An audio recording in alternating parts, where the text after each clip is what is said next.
Hello guys, ఈ వీడియోలో మేమైతే ఓల్డ్ జామ్ అయిపోయిన 3 ఫేజ్ మోటార్ని అయితే సింగిల్ ఫేజ్గా మార్చబోతున్నాం. ఎందుకంటే అన్ని దగ్గరలో 3 ఫేజ్ సప్లై అయితే అవైలబుల్ ఉండదు. ఒకవేళ ఉన్న లిమిటెడ్ టైం వరకే ఉంటుంది. అందుకే మేము 3 ఫేజ్ మోటార్ని సింగిల్ ఫేజ్గా అయితే కన్వర్ట్ చేస్తున్నాం. అది ఎలా కన్వర్ట్ చేస్తున్నామో చూద్దాం పదండి. ఇప్పుడైతే మోటార్ని మనం డిస్మాంటిల్ అయితే చేసుకోవాలి.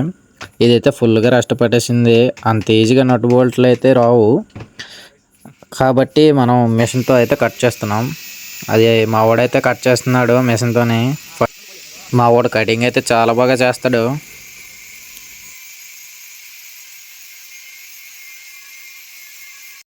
కటింగ్ అయిన తర్వాత రస్ట్ని అయితే రిమూవ్ చేస్తున్నాం. వేరే బిట్ అయితే వేసాం మిషన్కి. మా వాడు రస్ట్ని అంతా రిమూవ్ అయితే చేసేసాడు. ఇందులో సాఫ్ట్ అయితే పట్టేసింది. ఇది పట్టేస్తే హమ్మింగ్ నాయిస్ వచ్చి మోటార్ అయితే రొటేట్ అయితే అవ్వదు. హై కరెంట్ వచ్చి మోటార్ వైండింగ్స్ అయితే కాలిపోతాయి. అందుకే నేనైతే వేస్ట్ ఆయిల్ వేసి స్క్రూ డ్రైవర్తో సాఫ్ట్ని అయితే ఫ్రీ చేసా. ఇలా ఫ్రీ చేయడం వల్ల మోటార్ అయితే ఫ్రీగా తిరుగుతుంది. మీకు రన్నింగ్ అయితే స్మూత్గా ఉంటుంది. లేకపోతే హై కరెంట్ వచ్చి వైండింగ్లు కాలిపోయే అవకాశం అయితే ఉంది. ఇప్పుడైతే ఈ మోటార్ యొక్క వైండింగ్ అనేది అయితే మనమైతే చెక్ చేసుకోవాలి. నేనైతే సిరీస్ ల్యాంప్ వాడి ఇదైతే చెక్ చేయబోతున్నాను. ఇప్పుడు ఏబి ఆర్వైబి టెర్మినల్స్ అనేవి 3 టెర్మినల్స్ ఉంటాయి. వాటిలో ఏ 2 టెర్మినల్స్ టచ్ చేసినా లైట్ అయితే గ్లో అయితే అవ్వాలి. ఇది నేను టచ్ చేసి ఇప్పుడు చూపెడుతున్నాను. ఇప్పుడు ఏ 2 టెర్మినల్స్ టచ్ అయినా కూడా బల్బ్ అయితే గ్లో అవ్వాలి. గ్లో అయితే అయ్యింది. మన వైండింగ్స్ అన్నీ పర్ఫెక్ట్గా అయితే ఉన్నాయి. నెక్స్ట్ అలాగే బాడీ కూడా చెక్ చేయాలి. అక్కడ నుంచి బాడీ కానీ వస్తే కరెంట్ అనేది అయితే పాస్ అవుతుంది. బాడీకి షాక్ కొట్టే అవకాశం ఉంటుంది. నెక్స్ట్ మనం ఎండ్ క్యాప్ని అయితే అసెంబుల్ అయితే చేసుకోవాలి. ఎందుకంటే రోటర్ అనేది ఇది అసెంబుల్ చేయకుండా అనేది మనమైతే సప్లై ఇస్తే రోటర్ అనేది సరిగ్గా రొటేట్ అవ్వదు. అప్ డౌన్ రొటేట్ అవుతుంది. వైండింగ్లు డ్యామేజ్ అయ్యే ఛాన్స్ ఉంది. కాబట్టి మనం అసెంబుల్ చేసుకున్నాకైతే సప్లై అయితే ఇవ్వాలి.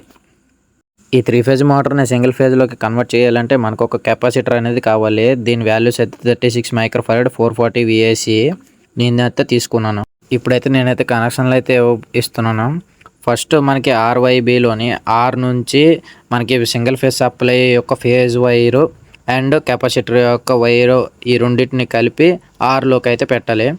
నెక్స్ట్ న్యూట్రల్ అయితే వై టెర్మినల్కి అయితే కనెక్ట్ చేసుకోవాలి. అండ్ కెపాసిటర్ అనదర్ టెర్మినల్ అయితే బీకి అయితే కనెక్ట్ చేసుకోవాలి. మీకు వైరింగ్ అయితే క్లోజ్లో చూపిస్తున్నాను. Phase wire and capacitor wire ఆర్కి అయితే కనెక్ట్ చేసుకోవాలి. వై నుంచి న్యూట్రల్కి అండ్ బి నుంచి కెపాసిటర్ అనదర్ ఎండ్కి అయితే కనెక్ట్ చేసుకోవాలి. ఇది complete single phase conversion 3 phase నుంచి ఇదే కనెక్షన్. ఇప్పుడు కనెక్షన్ అయితే కంప్లీట్ అయితే అయిపోయింది. నెక్స్ట్ మనం సప్లై అనేది ఇచ్చుకోవాలి. ఇప్పుడైతే టెస్ట్ అయితే చేద్దాం మోటార్ని ఎలా అయితే రన్ అవుతుందో. ఇప్పుడు ఈ మోటార్ యొక్క లైన్ అయితే కలిపేస్తున్నాను. ఇప్పుడు స్విచ్ అయితే ఆన్ చేయగానే మోటార్ అయితే రొటేట్ అయితే అవుతుంది. చూడండి.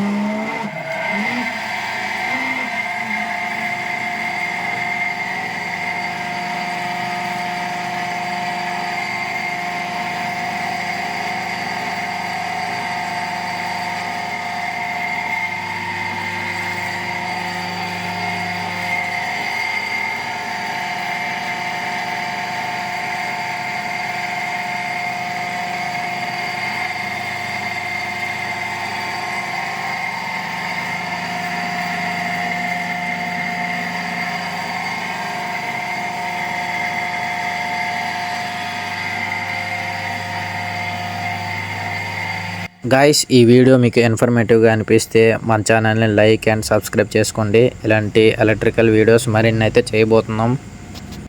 Thanks for watching our video.